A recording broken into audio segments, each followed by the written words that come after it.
Hey folks, hey folks, hey folks, hey folks. All right, let me get into some of your questions. I'm going to jump into things today. Really interesting week that we have had here. Let me start with a bunch of questions and try and pull them together.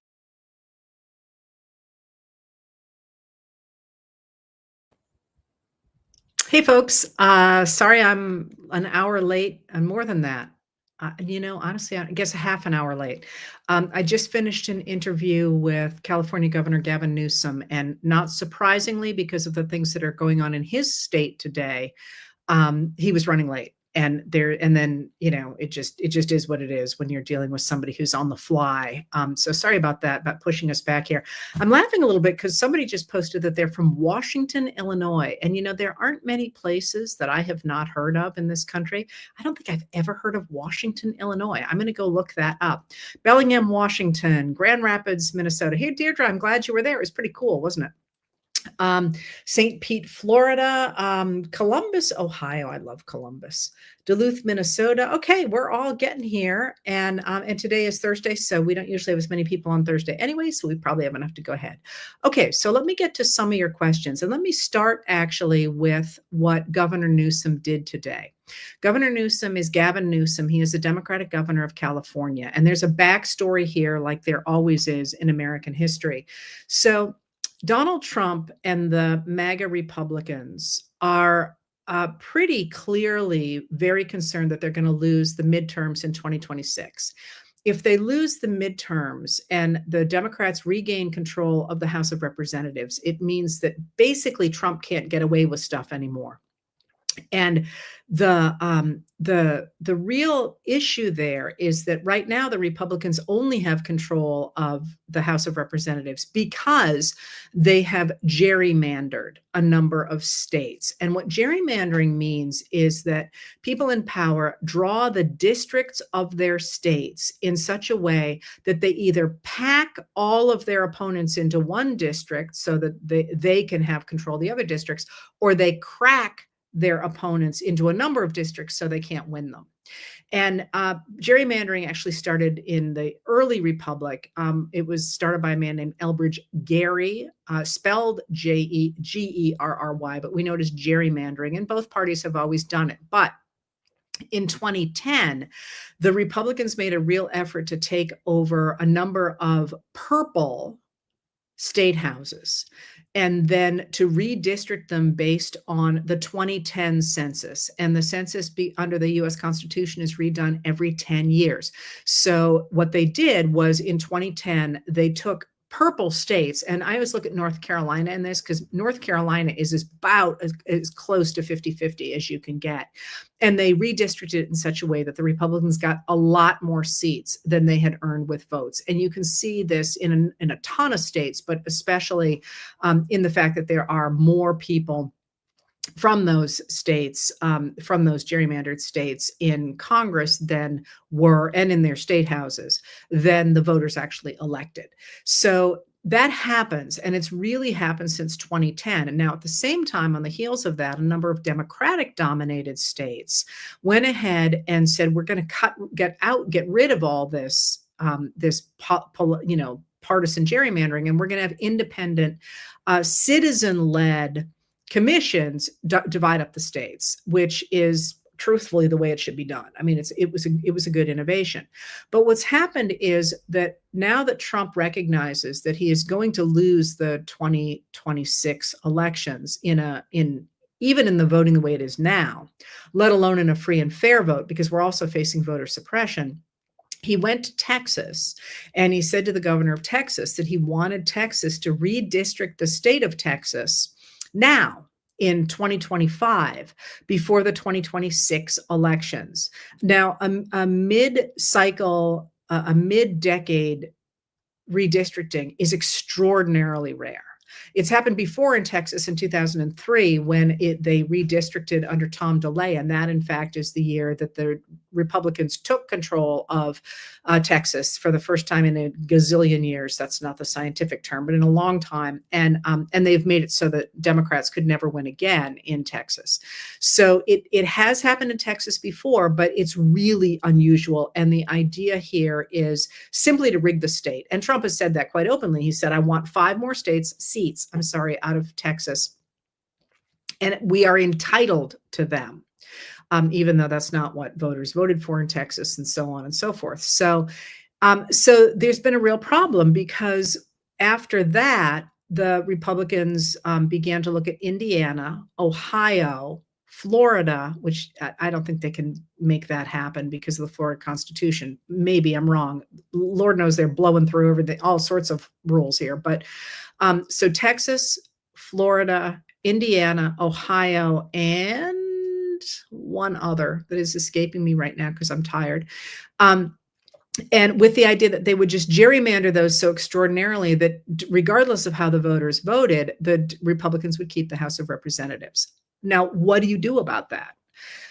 The answer to it that Gavin Newsom has come up with is to call a special election on November 4th of this year, when there were municipal elections already underway, to ask the citizens in California to hold redistricting themselves in 25, 26, 25 and 26. So this year, before this year and the next election. I'm sorry, I don't really do numbers. I do try. Temporary is the point here. To redistrict the state to get 5 new Democratic seats to neutralize Texas. And the trick to this is that they will only do it if Texas does it. So what they're trying to do is they're trying to threaten Texas to say, it's not worth it to you because we're going to go ahead and do the same thing. And they are asking for a national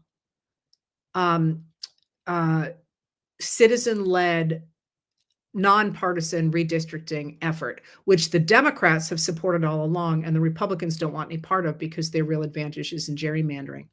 So it's a really interesting way to sort of say, hey, we're not going to let you keep breaking the rules. We have the power in these big states that really aren't represented anywhere near the way they should be in our national system. We have the power in these big states to say, if you do that, we're going to push back.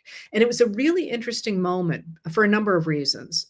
First of all, because it is a mechanical way to try and stop the extreme partisanship that MAGA Republicans are trying to force through. But because Newsom appears to have, remember, he was for a while, and I've sort of lost track of the months, but he was sort of cozying up to the radical right podcasters and so on, and got a lot of pushback for that, for the things that that he seemed to be sort of trying to skate closer to the what do you call them? The bro podcasters. I'm sorry. It's been a really long day. I wasn't home when this morning started, but the pushback he got, and I suspect watching other leaders like J.B. Pritzker in Illinois really taking on the Republicans, and Americans demanding that the Democrats stand up and take on the Republicans, has made him jump out in front and to really defend the small d democratic principles of the country really vociferously in that speech today that he gave before his press conference. And so that was interesting, but also interesting was the way that he did it. So if you've been watching him, you know that he has begun essentially to imitate Trump online, which has been remarkably effective. It's not something that I saw coming, because it's so over the top. He writes in all, his team writes in all caps. They imitate Trump's grandiose language. So Trump will say, your best president ever. And Gavin Newsom says something like, your most handsome governor ever, or whatever. but he's picking up a lot of traction with those. But then crucially, he did a couple of other things that I thought were really interesting in this moment because, I like to compare where we are with the past. And one of the things that we see in moments where the American people stepped up to protect democracy was their insistence that leaders had to push back. And the leaders who do push back get a lot of positive reinforcement for that. And so when they get positive reinforcement, then more people do it. So I've written and talked about Anson Burlingame in 1856, who was the first Northerner, he's a representative from Massachusetts, to stand up and say, we're going to fight. After the South had been bullying everybody and they'd beaten a senator almost to death on the floor of the Senate and so on, and all the Whigs were like, no, we don't want to make anybody mad. Anson Burlingame, who was a junior representative from Massachusetts, stood up and said, that's it, we're going to fight. And nobody now remembers Anson Burlingame. He was very popular at the time. We still have three towns in America named for him. If you're from a Burlingame, you probably know this story. But the point is that when people saw how popular Burlingame got in popular culture, they began to imitate him. And you saw the rise of different ways to push back. So anyway, one of the things that Newsom did in that pushback that I thought was really important was he defended the principles of American democracy that he thinks are important. He talked about multiculturalism. He talked about how important that is for economic development. And crucially, he defended his state.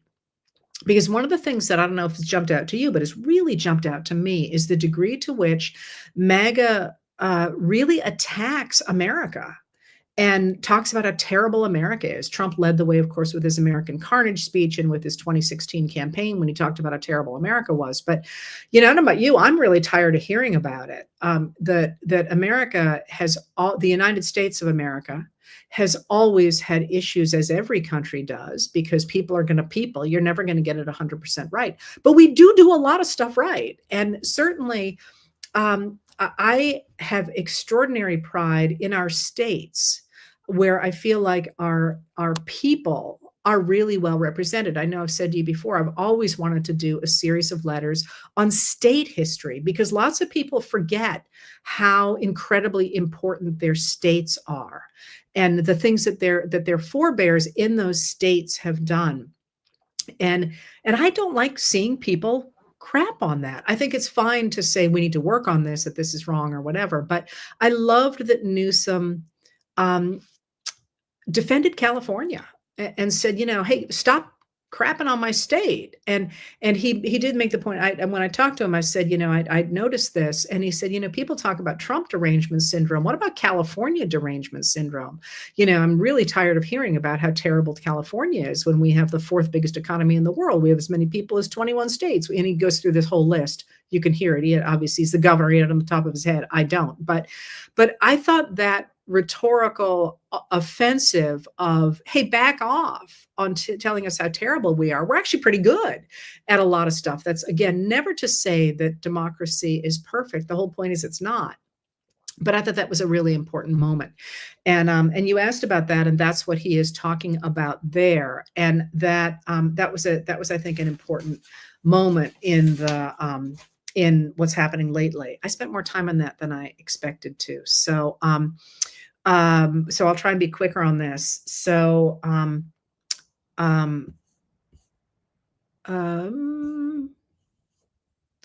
don't know, somebody has something here and I don't see what it was. All right, so I will keep on going here. You asked about this debate that, is what Trump is doing a distraction from the Epstein files, or is it the rise of fascism in America, or the arrival? It's not even the rise anymore, it's the arrival. And I would really love for people to stop saying that those are binaries. It's either a distraction or it's or it's fascism or an attempt at authoritarianism. So I'm always a jerk on this one because fascism actually has some hallmarks, economic hallmarks, that authoritarian governments do not. They really don't matter probably to anybody but me and a very few people who study the economy. But so I tend to call it authoritarianism where we are now rather than fascism. For you and me, it doesn't make any difference. But this is just, I kind of try and keep lanes in my head. And so when I don't say the word fascism, it's not because I don't think it's here. It's because what we're seeing to me is authoritarianism, not fascism, although like I say, it doesn't matter to people like you and me. We're still at the wrong end of it. There's never a good end of it. I don't mean it that way, but I'm just explaining my terminology there. All right. This to me is like the age-old debate about, do we have real problems with the rise of the right wing in America because of racism or because of classism? Is it class or race? I mean, historians, there's literally an entire library of books about, is it race or class? And being a Libra over here, it's both. I mean, one of the things that in the United States of America is that race is often a stand-in for class and vice versa. And so you can't really ever disentangle them. And the reason I say that is because is what Trump is doing a distraction from the Epstein files? 100%. Yes, he's throwing everything he possibly can at the wall.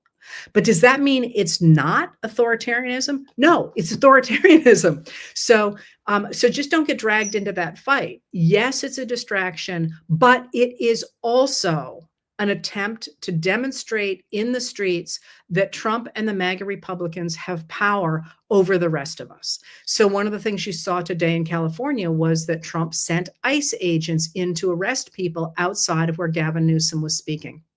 You're seeing ICE agents and it was Border Patrol in California.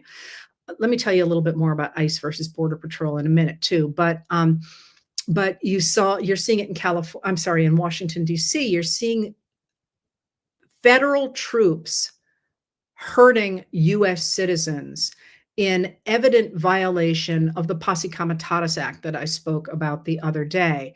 Now, in court, the Trump administration is insisting that they're not doing anything that is not allowed under the Posse Comitatus Act. The reality is that we're seeing something different on the streets, and they're trying to argue that that's not what's happening. But those two things, distraction versus fascism, are the same thing.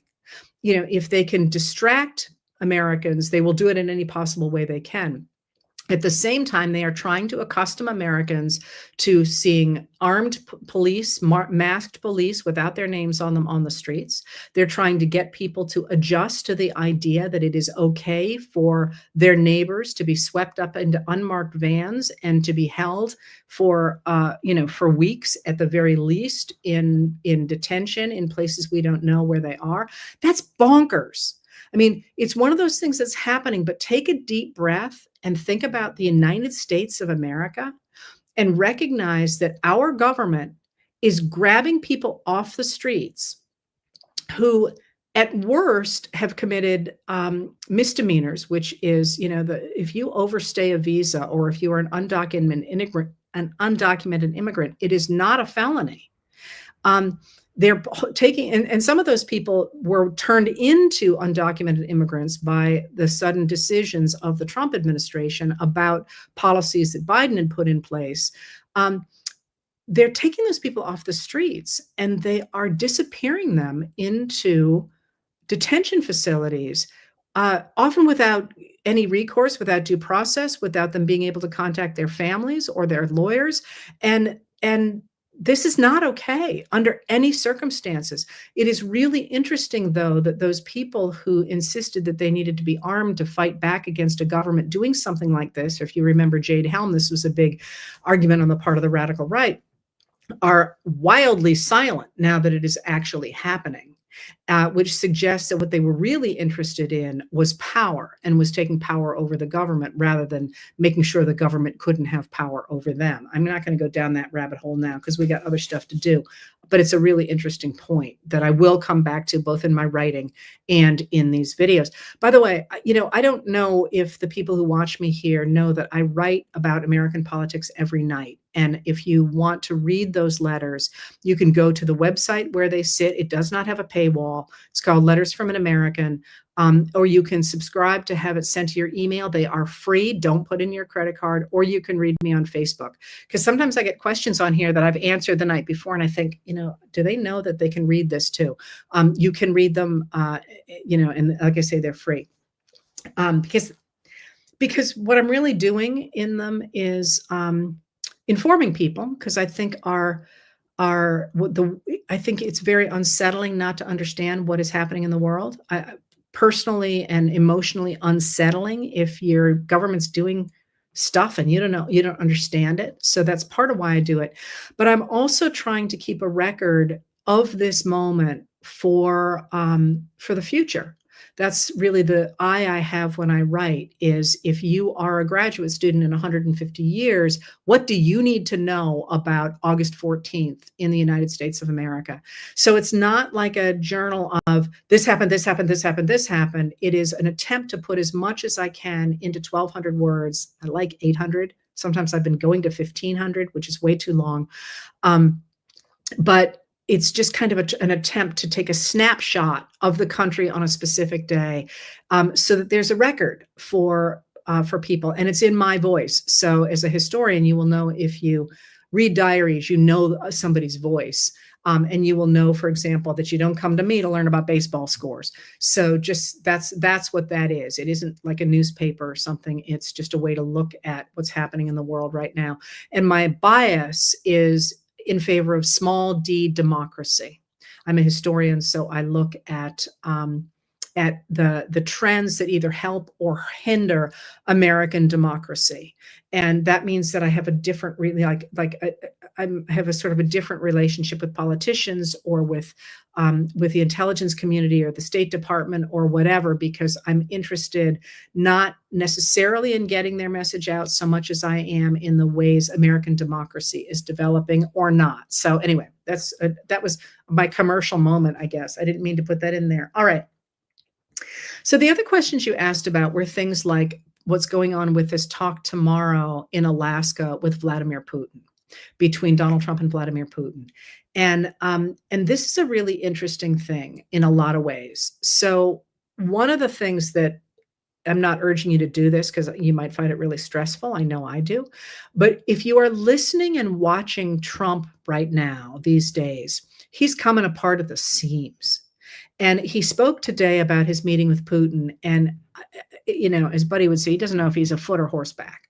And one of the things he said is that he thinks it was a power move on Trump's part, to get Putin to come to the US. And I just don't know if he's making that up or if he doesn't truly understand what is going on. But what Trump did by inviting Putin to the United States was there were multiple aspects of that were eye-popping. And one of them is that Vladimir Putin is under indictment by the International Criminal Court for war crimes. He's been stealing Ukrainian children. And the United States is not a signatory to the International Criminal Court, but we tend to support its decisions. And that's sort of its own rabbit hole. But inviting Vladimir Putin to the United States of America, to American soil, when he is under indictment from the International Criminal Court, is it's a statement that we are supporting Putin over the international community, first of all. But then there is also the fact that Putin's project has always been to reestablish the greater Russian imperial project, take in the lands that it lost over its history. Well, Alaska used to be a Russian territory. America acquired it. The United States of America acquired it in 1867, largely because William Henry Seward, who was the Secretary of State at that point, wanted desperately to get the ports around what are now Vancouver. And he was hoping that there would be a pincher movement between Alaska and the United States of America, the lower 48, to go ahead and get enough settlers in there to grab those harbors, which is one of the reasons that Canada gets its own autonomy so that it can push back against its aggressive southern neighbor in 1860 from that land exchange in 1867, the Alaska Purchase, which was also known as Seward's Folly.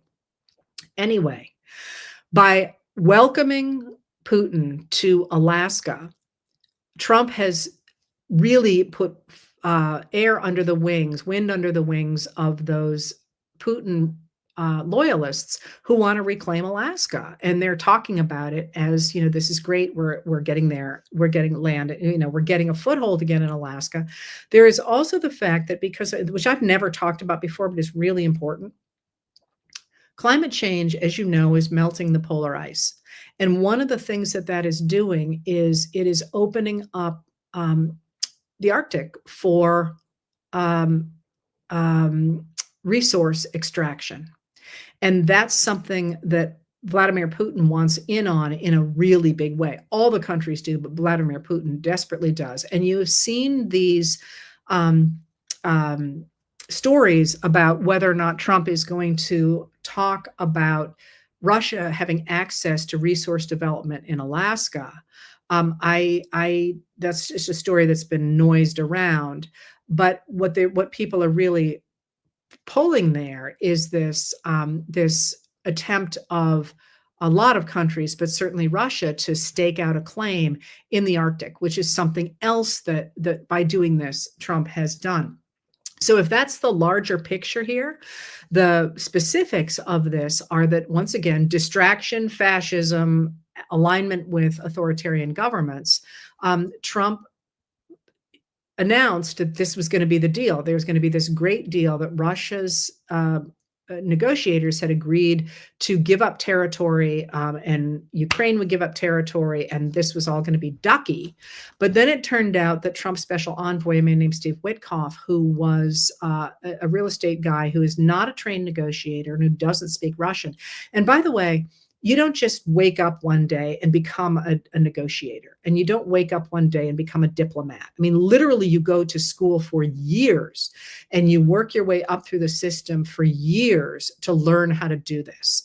I couldn't do this, walk out and negotiate. I mean, I couldn't do it at all. It's not my personality in any number of ways. But this idea that you can simply slot people into these positions without any training because they're the best people is being disproven right and left here in this administration.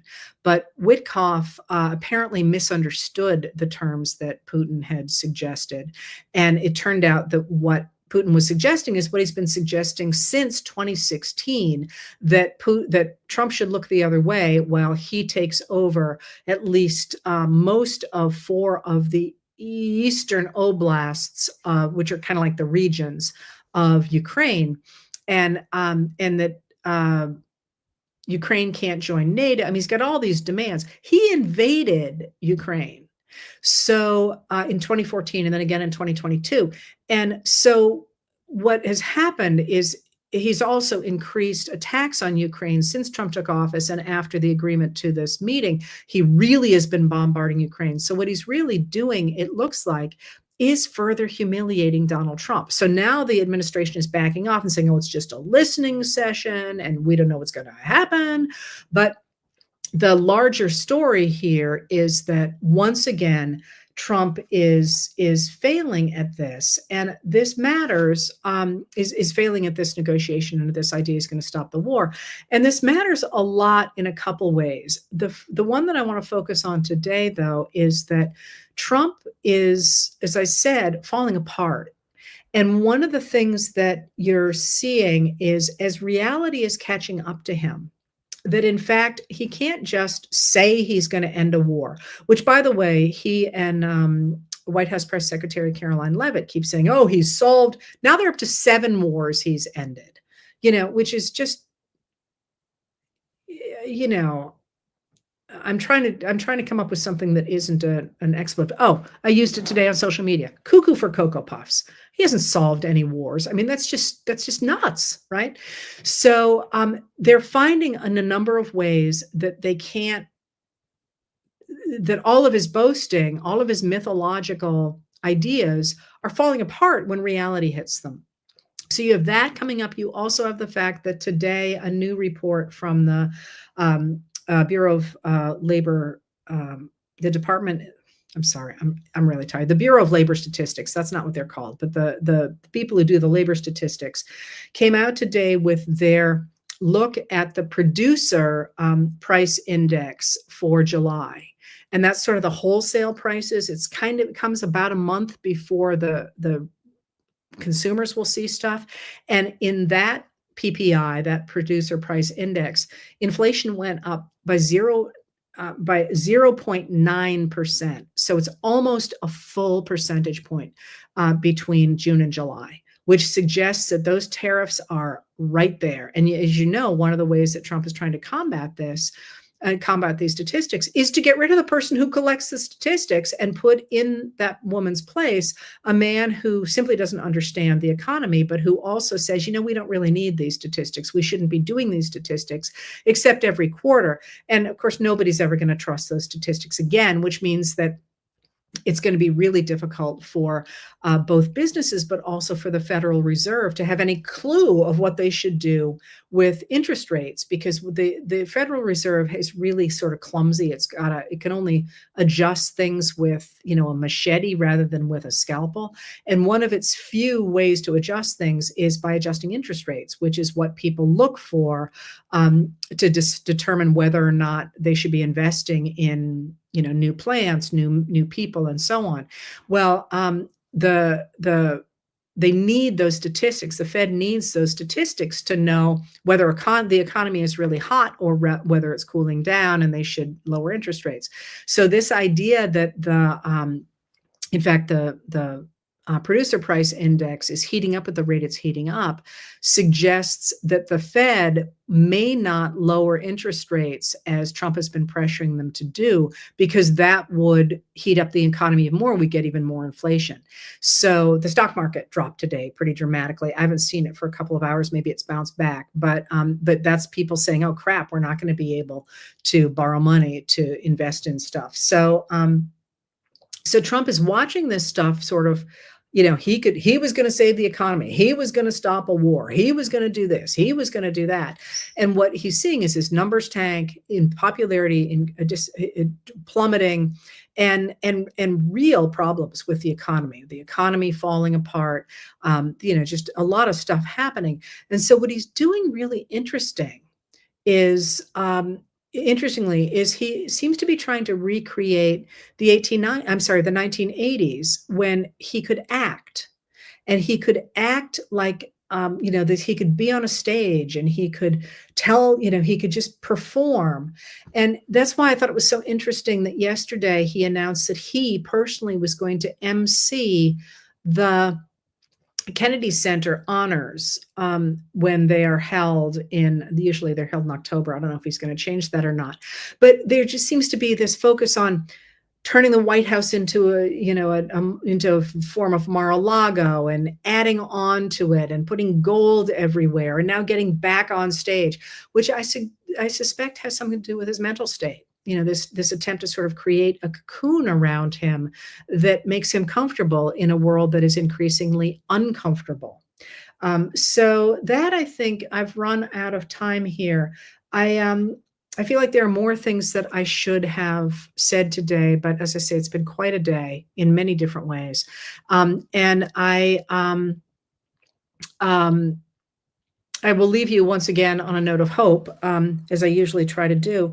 I thought that it's important to remember always that American politics and American democracy is a moving target. That is, people are starting now to talk about presidential candidates in 2028. And make no mistake, Gavin Newsom wants to be president. He wants to be the Democratic nominee. It is possible to support what he has done and what he is doing and still not want him to be your nominee.